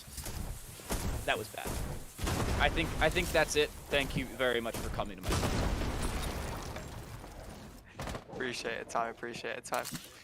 But yeah, I mean, we're seeing the same defense everyone Praetorian. They're going to look to hold the exact same thing. Not really changing up much in terms of lineup or in terms of the positions held. Obviously, Vivid having no real luck clearing this last time with the early picks coming in the favor of Praetorian. And we're just seeing Vivid again, just holding really passively here onto these angles. They're not really looking to challenge. You know, they have the time on their hands. They're just going to probably drone out, see what's going on, and just, you know, see if they can make a better push and a better, more informed push onto these players playing towards this eastern stairs and the cash side. I like the call from Praetorian to not change up their defense. As long as they don't run out, it was a good defense. They were in a 3 versus 3. They had good overall map control. That was a good swing, an unsuccessful one, but a good swing. I like it. Unfortunately, it just does not land a kill. Unfortunately for them, not for us. Again, we're not caster biased. We don't care who wins. As long as nobody makes blatant mistakes like both of these teams in the previous 2 rounds, I'm cool with whatever heck goes on. Forever, a good swing does take out Adapts. Down goes that Thermite. No more hard breach here. A good nade, though, deals with Coles. An even better C4 removes Joey, who's really been popping off for the team, but they still have to deal with Mats, who is up to 5 kills through 2.5 rounds of play. They need more, though. They need the round win here for Vivid to give them the lead. Yeah, Vivid really looking to put the pressure on Praetorian. Obviously, Praetorian choosing this map here. It's going to just cut Master Drop there a couple of nades. Forever, they should be aware of this is Bombi or Forever, either one. Yeah, Bombi should be aware that his window is being pressured here by Mats. Obviously, Mats looking to challenge with MG. No nade in pocket. Nade would be absolutely ideal here to find this going to Bombi, but he's not going to have that. So he's just going to sit here and hold and hope that Bombi pushes out. But he's just going to rotate onto Master Bedroom where he is. Easter takes damage there as well from Forever inside of Logi. Vivid just stalling out here. Main breach, you know, they're very split as well. There's nothing they can really do to double up. Rafa does just vault rotate here into logistics. I don't know if this has been caught by Easter on this hatch, but he's just going to sit here and wait to see if we can find this pick. Thorin just sitting pretty right on the Vivid side. No one's droning on the Vivid side. They don't have much information to work off of. They're down to 5 drones total, but Forever taking an unnecessary gunfight had the Toxic Babes outside, and Rafa dies inside of Logi. The information apparently was there, and now Bombi down to a 1 versus 3. Not gonna happen. Dallas will take him out, going back to the exact same site, running the exact same comp. Apparently unsuccessful after it was unsuccessful the first time around. Again, I liked the call to run the exact same team comp, but again, over-aggression cost them on the Praetorian side. You didn't need to take some of those gunfights. Again, Rafa needing to try and control Logi from that position especially, unnecessary. Especially, well, when they can drop and still shoot you at a 100% accuracy rate while you're falling. One of the rare things about Rainbow Six Siege. I don't know how I feel about it. Nonetheless, successful for Vivid. A good lead for them, especially on the attacking side. They have now matched the amount of rounds they've gained on the attack or defensive side for Oregon in just 3 rounds here on Clubhouse. And also, one thing that you missed there that I got rather excited during your analysis was the fact that Easter got killed. Easter is finally 1 and, I believe, Can't believe it. 12 in this game. 1 and 12. He's 1 having an and impact. 12. He's finally hit an impact. He's finally He done. killed- I feel bad saying this. He but killed he's Rafa finally, last yeah. time. So yeah. Rafa was having an impact last game. It's currently 0 and 3. passing the torch to O and whatever. Unfortunately, nobody in the game that currently has 0 kills also has 0 assists, so we're not going to be able to bring up the 007 like we could have in the previous map. By the way, Easter was 007 last game. Yeah, the super That was special. really funny. 5 seconds to Love go. them. Hey, Super high five to special. Easter for their outstanding, oh my god, what's the movie? 007. I can't James think of it Bond. off. James Bond. James Bond, I'm ashamed. thank you. I'm ashamed. I'm to lie. I'm I had a- ashamed. I had a brain fart. No, I've watched all the James Bond films. Don't want to hear it. I just had a brain Okay, fart. okay, Alright? good, It good. happens. Have me worried then. Anyway, moving back into the round, we will see a very similar defense yet again from Praetorian. They're just going for the same defense yet again on their bottom floor. They haven't changed much. Praetorian not opted to change anything. Joey here, I don't know if he's aware of Cole's position. He just looks to swing out. That's really stupid there. Dallas going to find a freebie there on that rappel. I have no idea what Coles is aiming to do there as that buck gets opened up. What was his aim there? I have no clue. I mean, best case scenario, you take out the buck who's repelling. It is one-shot headshot, so you have that headshot angle to play. Unfortunately, just the shots were not there. The good call for Joey was to completely laterally switch up what they were doing. Instead of just sitting there and attempting to take the fight, Joey backed away while also opening up the buck holes. And then you saw Dallas, again, moving laterally, not allowing them to line up a specific shot and attempt to take 17 shots in the exact same position and possibly hit one of them. You had to switch your mouse across, which that weird lateral transition for somebody moving, especially in a rappel, is so difficult to deal with. They do so unsuccessfully. A good opening pick, again for Vivid, who take an opening duel successfully. Yeah. Also as well, the player that goes down is Melusa, so not the most impactful of kills, obviously, is, you know, the impacts go down in pocket.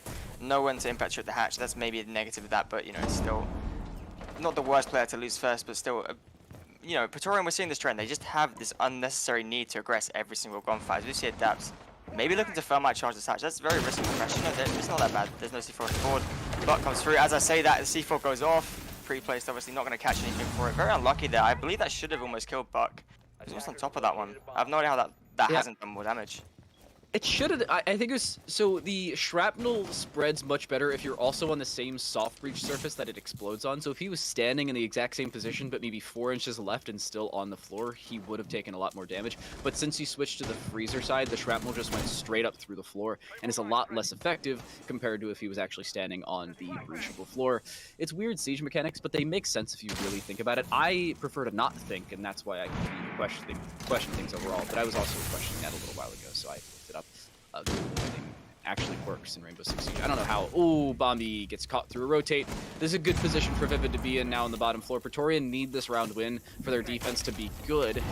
Forever repositions just behind the church desk. Swing through, finds Mats, but that's information. The swing should come from behind them. They have completely lost information across. Adapts will get a free diffuser plant, but Rafa will take out one and only one. Dano, 1 versus 3, has clutched on this site specifically before with more players on the board on the opposing side, but now needs to retake with the diffuser down and with 3 different players in 3 different positions. They will almost certainly not give him the 1v1s he's looking for. In towards main stairs will be the first one he has to take, and he'll take it unsuccessfully. Adapts will take him out. The Thermite comes out on top with the 5.5611, just a better weapon overall than the MPX. Even with fire rate going the way of the MPX, the 5.5611 just does more damage, especially to the body, especially to the Valkyrie.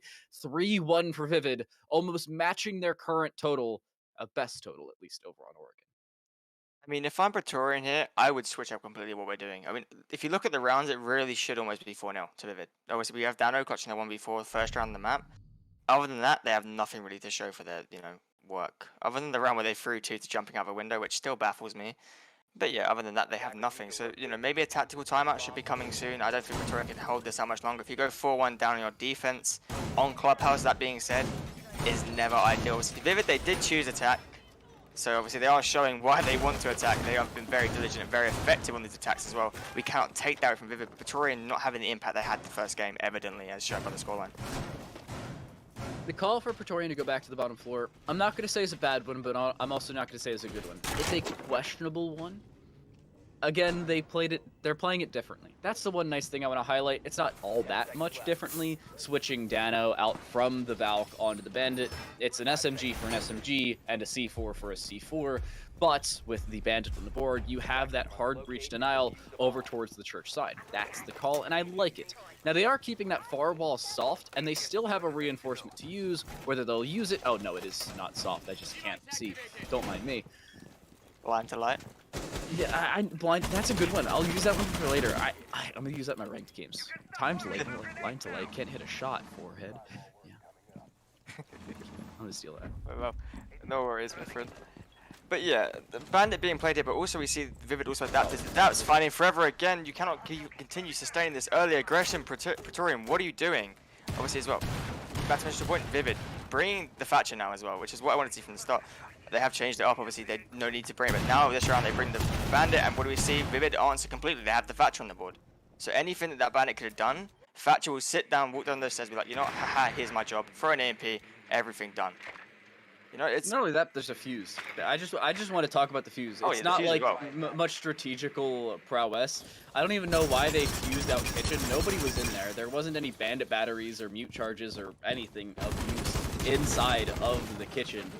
They just brought it because they could, and he already used 2 of those fuse charges. I don't know about that one, but I think they're just bringing the LMG because it's the LMG. The fuse charges are just a nice little addition. I mean, with Fuse, what you do get is you get the ability to just clear out the whole entire deep back arsenal until you have used all 4 of your charges, then everyone goes back there.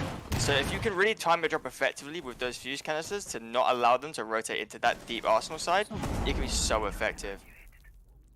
Fuse is just a freeze What are you using the fuse for? Oh no! Oh no. Dallas dies though! Down goes that Thatcher! That means the Bandit's now effective. That's a pivotal kill. Because they're trying it with these hard breach tools, which are effective, by the way. That's another highlight of the Fuse, since the little bit of a rework that he got. Of course, getting that hard breach tool is awesome. But the Thermite on the board has run out of exothermic charges. They are out of hard breach utility. They have a very uniform push now. It's going to be through Memorial, which is a Runied, twice over, by the way, or in through Kitchen, which is just the drop straight into the Beat Grinder. Coles with their second kill in the round, getting a free one at that, but the swing through, Joey plays the angle and will get the kill. Dropping now in towards the Arsenal, has yet to clear out that dirt position, but may not have to. Rafa gives away their position. A good swing from Dano, though, brings things back to even. Swinging around in towards the long hallway. The information's there, though. Mats will get the kill. The duplication of the LMGs is a feels bad man moment, and Vivid win yet another attacking round. Did he just ask if the fuse was downed after seeing that the fuse got a kill? Is that what I just saw? I mean, maybe they thought that they peppered him a bit too much. Fuse obviously being a chunky boy at that, 1 speed. You know, I love the They armor swapped sometimes. guns. That's what happened. They Yeah, thought he was down because they didn't hear LMG shots anymore.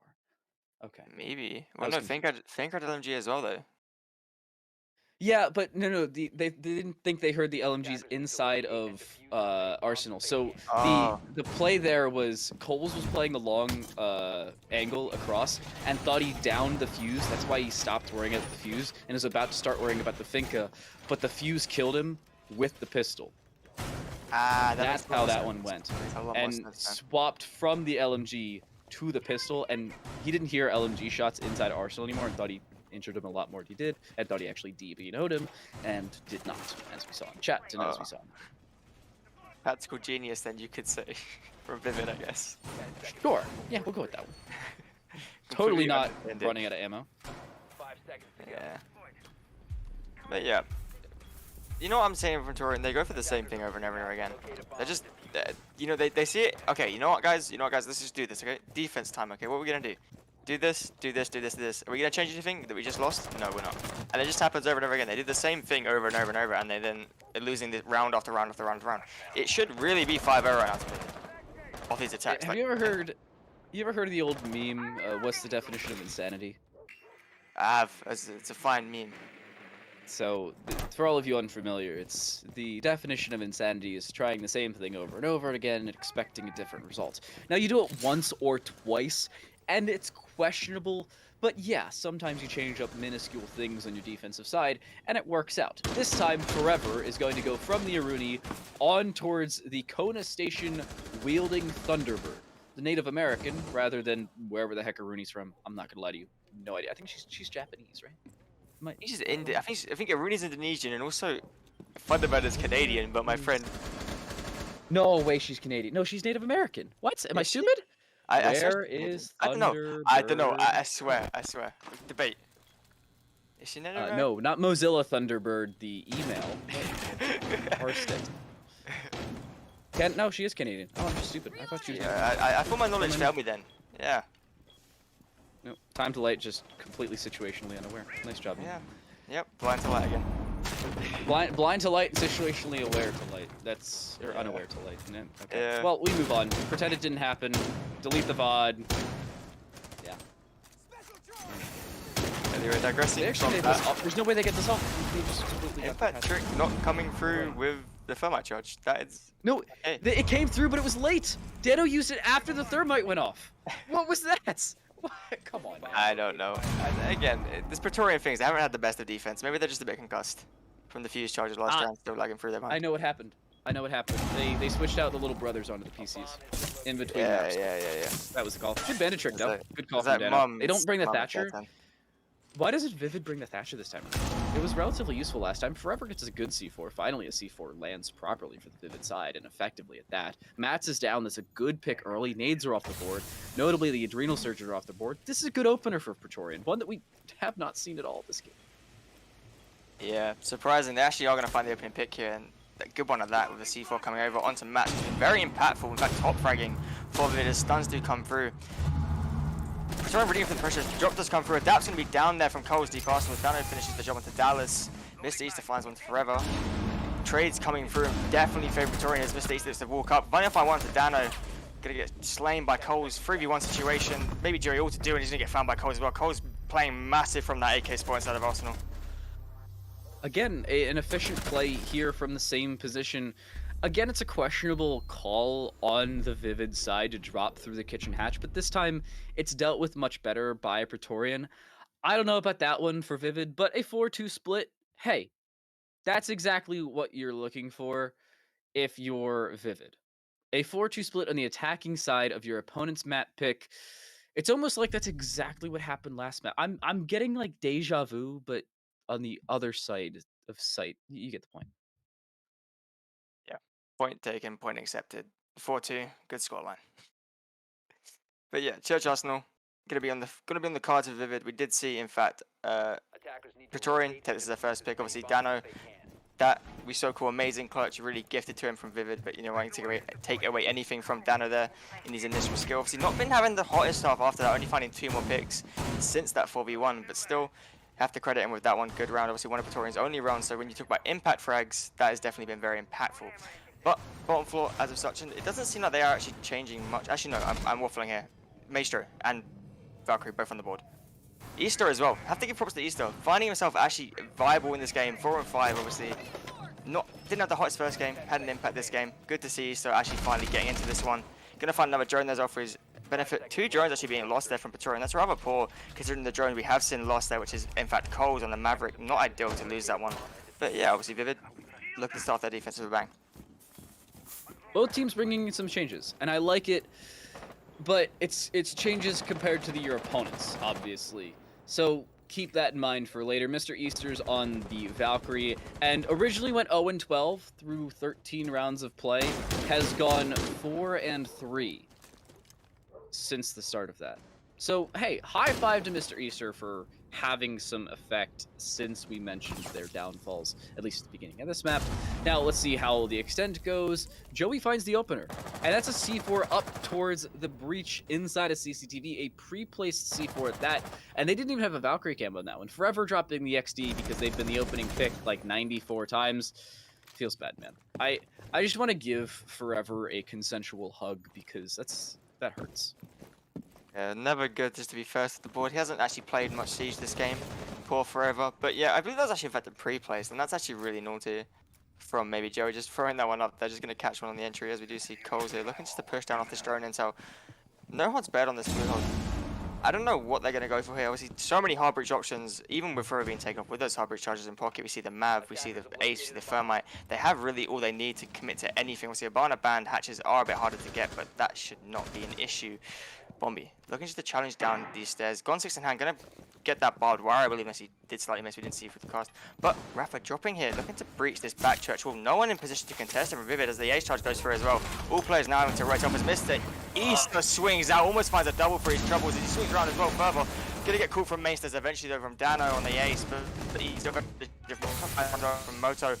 Praetorian exploding onto the round off the trade comes through from Mr. Easter.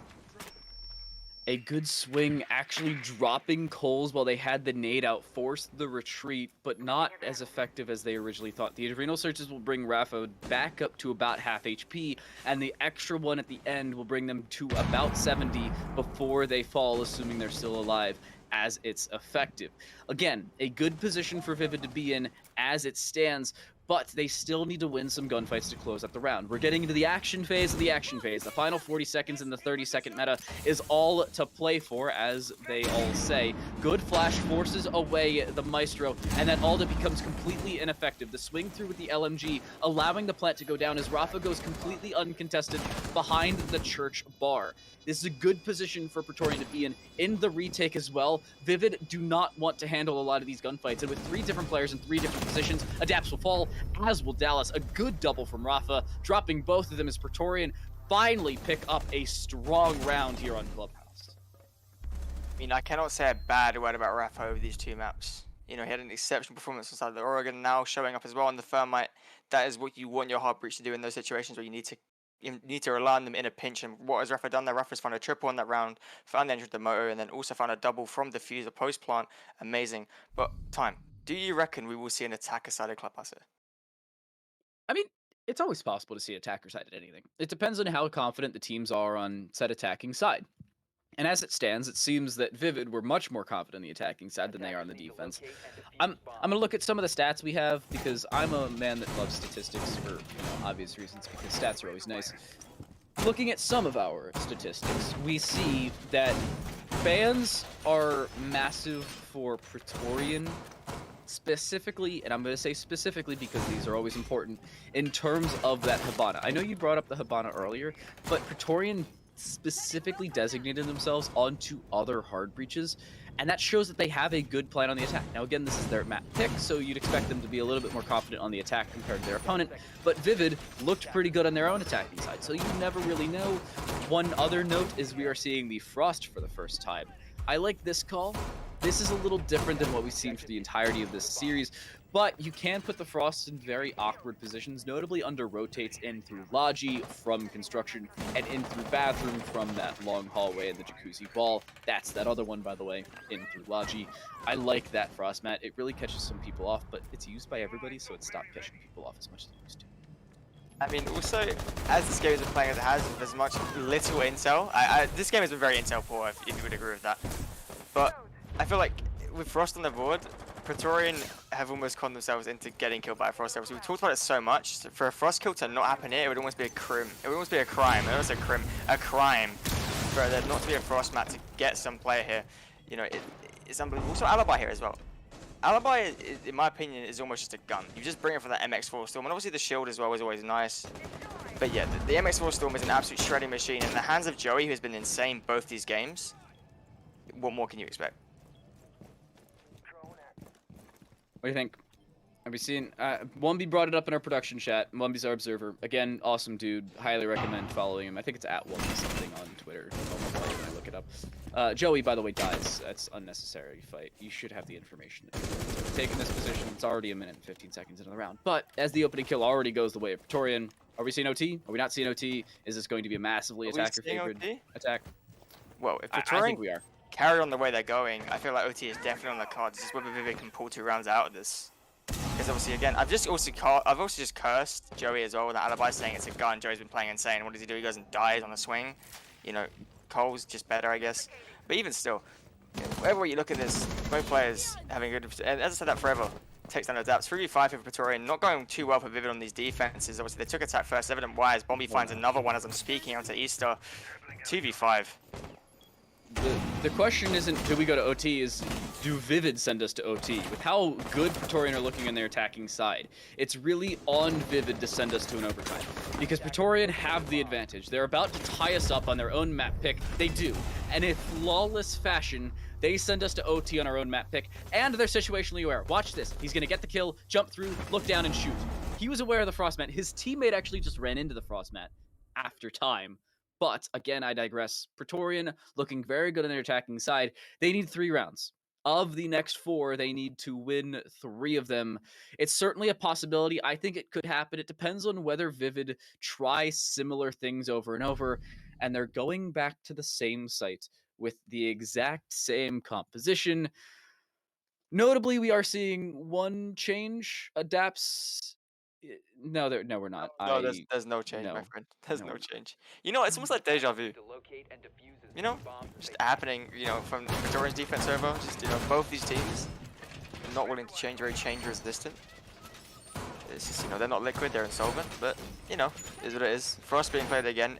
Frostmat's probably going to go in the same positions as we have seen. The first 2 being played in the exact same places on Gym Window and on Breach Rotate, and I don't think it'd be any different to go on that combo rotate either. Alibi being brought again has to be questionable, dying off a very risky swing, obviously favored himself on the gun onto Cash. Obviously, Cole's had other ideas. But yeah, I mean, I feel like you need to change something up after that. Especially after a 4th round as well. I mean, you said that Vivid really aren't liquid.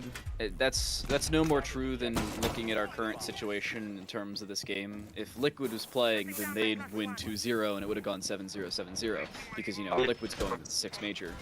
Vivid is losing to Praetorian.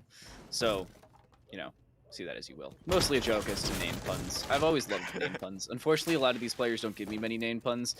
Dallas is in Texas, for all of you unfamiliar. Mr. Easter could be applicable towards Halloween or Christmas, as I saw some people talking about in chat. Forever is inevitable. Oh, pun by light. Pun by light. Pun by light. Nah, I like Blind to Light a little bit. Blind to Light's pretty good. Anyway, digressing back into the round down, just me using Sayana quick to gain some key information. Gonna spot the Jaeger, top red. Knows he's free to walk in as well. Belmby's already done that for him. Forever gonna breach the wall here. Both teams are taking real use of these hard breach charges, really showing off their utility as that will just breach there onto CC. Gonna spot the alibi trap. No real contestation from any player on side of Vivid here, just looking to hold these dishes, but not looking to get away with the free pick like last time. Mistakes are gonna find a drone for these troubles. He just looks to hold down this top red stairs. This is a good positioning from Vivid. I like the extension. We really didn't see this as much in the previous round, at least not consistently from the team. There was really one player over here. We saw that kill go the way of Praetorian, specifically Cole's taking out Joey on the alibi. But with the alibi holograms being extended and the rest of the team looking to push, I don't think they haven't taken out the default cam. There's a ping coming through from the defense onto the balcony. There's no default cam removal on the outside. This is... Oh no, okay, it's the evil eye. I was a lot more concerned than I should have been. It's okay, we're good. Nade, will that land? It does? How does Easter not die? What? The second nade, he does die to Bombi, but he should have died to the first one. Joey's taking damage in through, and through the stock wall. He will have to back away. You do not want to take this gunfight. He won't, and backs up. Thatcher, you know what? That play there has been completely enabled by Thatcher. He's just, Thatcher the outside of the wall again. You said the ADSs, you just debone with stuns. When there's no line of sight for the ADS to catch that Thatcher EMP, you can get 3 of them in one. Obviously, there's 2 placed on that shield. We see one Thatcher gadget come out, and they come through, and that's a free pick, essentially due to the Thatcher. Like, there's no other way to look at that. He's going to use more utility here, going to get anything that is on that door, allowing Nate to further again be enabled through constructions. Forever just holds this balcony along with his friend Dana there. Bombi just looks to push it. Has the ping on the player, but Matt is just better there. Almost finds a second, but Cole's refrags on that Thatcher pushing through. Look at the trade here from Goldboat. Gonna find another for these troubles. Dallas going down as well in that smoke. 2v4 right now. Joey finds one back. Forever though. One better. The Dallas the trade out. Gonna find one, but not good enough. Cole sitting inside of the bathroom, does find one with the Alda, but the swing from the other side. It's reaction time versus longevity of spray, and the Alda has 80 bullets rather than the 150 from the LMGE on the Zofia. Of course, Zofia was not played in that round, just the LMGE is just nuts. I want to highlight that because Ubisoft, you need to nerf LMGs! Sorry, I had to say that at least once per cast. It's a rule I have for myself. Oh no, say again, please, say it for me.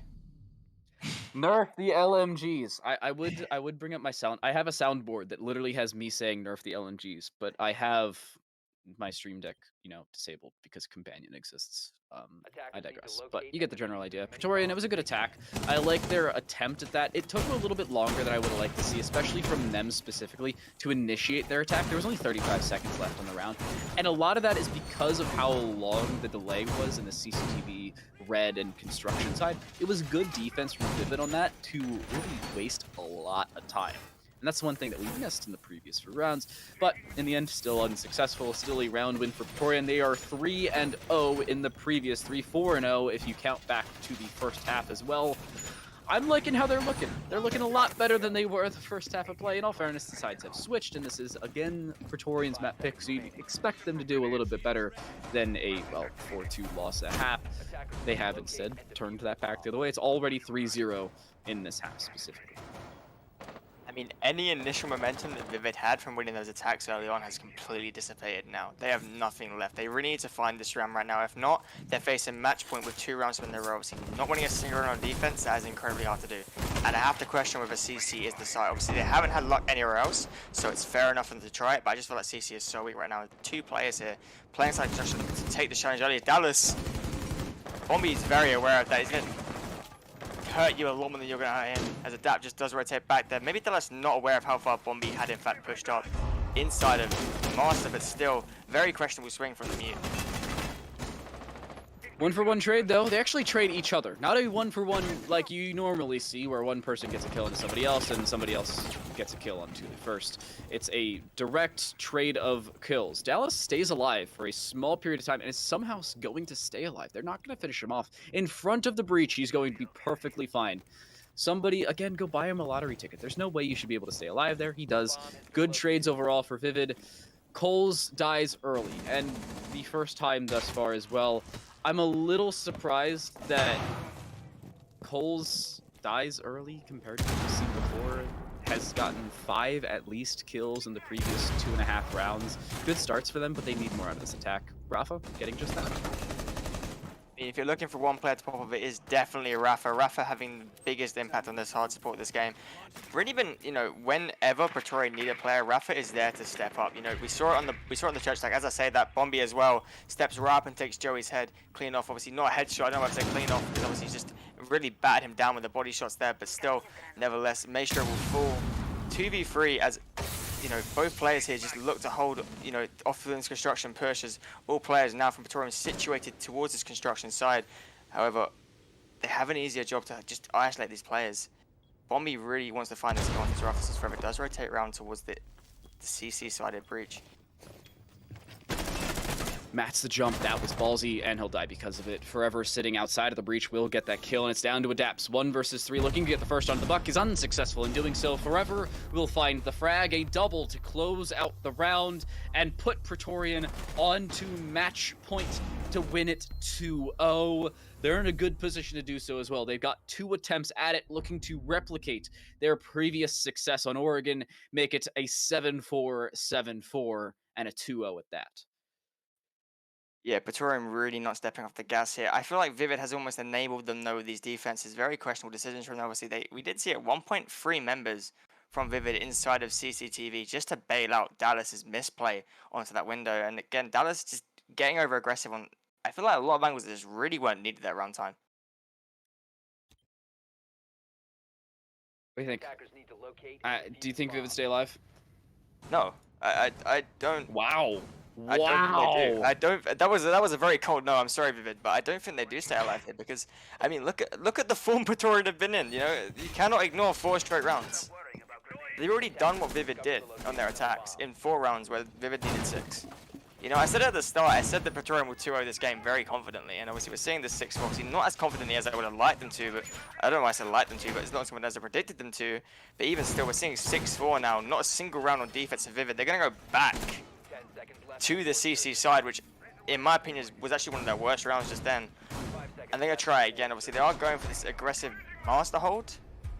Yet again, I believe, as they have just reinforced off the jacuzzi balcony. But still, I don't know if this is the call. There's a funny video I saw where somebody was playing Thermite and was looking at a wall that was muted and said, "Oh no, it's muted. Whatever shall I do?" And then they repelled, went up about 4 inches, and then Thermited the wall because mutes are now basically ineffective if you know what the heck you're doing. Spoiler alert: the Praetorian side does. They're bringing the Thatcher, looking to deny anything from the Vivid side. In goes the Bandit trick. It will not be successful. The breach opened up just 32 seconds into the round. This is quick ground made by Praetorian, and honestly, look at Praetorian. Them and quick takes. Name a more iconic duo. Yeah, precisely time. They have just been, they've been, the speed of the flash in some of these situations, just opening these picks up, and then also they have the presence of mind to slow down as well, which is what I like from Victoria. They've been slowing down when they need to slow down. They've been taking their time to find these picks that are harder to find, that aren't just going to be given to them, and it's really showing Vivid up right now. Obviously, 6-4, they're looking to push into this garage as Wamai just sits and holds down. He needs to play this like it's a fortress right now. Nades, drones, stuns, they're all going to be coming his way in very quick fashion. However, Joey is there to support him from this lower garage position. As he's just challenged off Secret. They are over his position as one player is looking to rotate around here towards this main door. Has Buck pushed in? I don't know. I'm unaware. Obviously, the observer not. Sorry, the POV they're not really showing. But I believe Buck is in fact inside the garage and said that Nano punishes from Secret window. You cannot be allowing that to happen, Joey. Oh, the nade! That should land! It doesn't do as much damage as you thought. The swing, Mats is downed. That's the most important part. They should be aware of this. The second nade should kill him. Actually, they won't even throw in a second nade, understandably so. There has been another push down towards the lounge position. They've seen it. There's the swing, looking for the kill. Bombi will find it. They'll be able to finish off Mats as well, who cannot be revived. This match is over. It is done and dusted. Adapts left alone. 1 versus 5. The 6 and now 9 smoke will fall. Praetorian close out Clubhouse in a flawless fashion. 7-4 on Oregon. They replicate it in their second. A 7-4 finish on Clubhouse. Praetorian extend their reign of dominance, have only lost 1 map this season, and keep first place in the Major League. Yeah, I mean, like I said it cold the first time when I said no, I meant no. I never saw Vivid winning that round. Just from the fact they went CC alone. Like, we see how effective, again, and once Praetorian is over, what we see, they take one round, they learn the first time, and the second time is infinitely better, because they've learned what the attacker do. And this is what Praetorian are doing really well. They see what they do, and obviously, because they don't change, Vivid haven't changed much, they don't adapt enough, and what happens, they come through and they just steamroll, because they know what's aware. So they take Garage this time, because they know they're going to be holding Garage, as most teams would do, but they're effective with it. They kill the player from Secret, and that's pretty much curtains from that point. As soon as you lose Joey, it's curtains, in my opinion. Like, there's nothing that Vivid can actually do.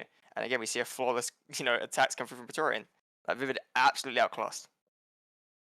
For all of you unfamiliar, saying curtains is like me saying, "Oh, you're wrecked. You're done. It's over." Curtains, like the curtains are closing on your chances. It's a theater joke. That was a good one, by the way, Austin. I'll give you that one. It's not looking good for Vivid. Yeah, overall this season they're not looking awful. That's their second loss running. They are now 2-0-2. They have won 4 maps, lost 4 maps. Their round differential not going to take a massive beating from this. I'm looking at our standings overall, Major League standings, totally not bringing up the Discord right now. They came into this with a plus minus of 7. They will exit with a plus minus of 1. 7-4 and 7-4, their losses for the day. Austin, closing thoughts after Praetorian extend their first place lead on anybody below. Humble Academy, obviously, playing tomorrow. Final thoughts? Closing thoughts, I feel like Praetorian are definitely a team to beat this season. We saw them go 1-1 against LFO last week in their previous Playday. However, I do believe that Praetorian are firmly, after that performance, the team to beat. They absolutely dismantled with it on both maps. Even though the round differential showed a closer affair than we actually saw, I don't think there's anything to say that Praetorian are not the team to beat this season. They continue to be at that. They move themselves up onto 10 points for the season. They are now 3-1-0 with 7 map wins, a single map loss, and the round differential moves up onto 25. But our first and second place matchup has come to a close. Praetorian extend their first place lead. Vivid drop to a second loss. But the Major League for this week is not done whatsoever, nor is Talent League as a whole. Come back tomorrow. It's Humble Academy, the number 3 ranked team, taking on Loud Esports, the number 5 squad. But that's going to do it for us. We'll see y'all tomorrow, 8 p.m. Central European summertime, or if you're coming from the European or the East Coast of NA, it's 2 p.m. Eastern. I've been Time Delight. That over there or below me now Below you, my friend. has been Austin. we've had Wumby in the background running, observing, and Epsilon, our production director, running our production. Thanks so much for y'all for watching and for our production team for keeping us running in the background. We'll see you tomorrow. Goodbye.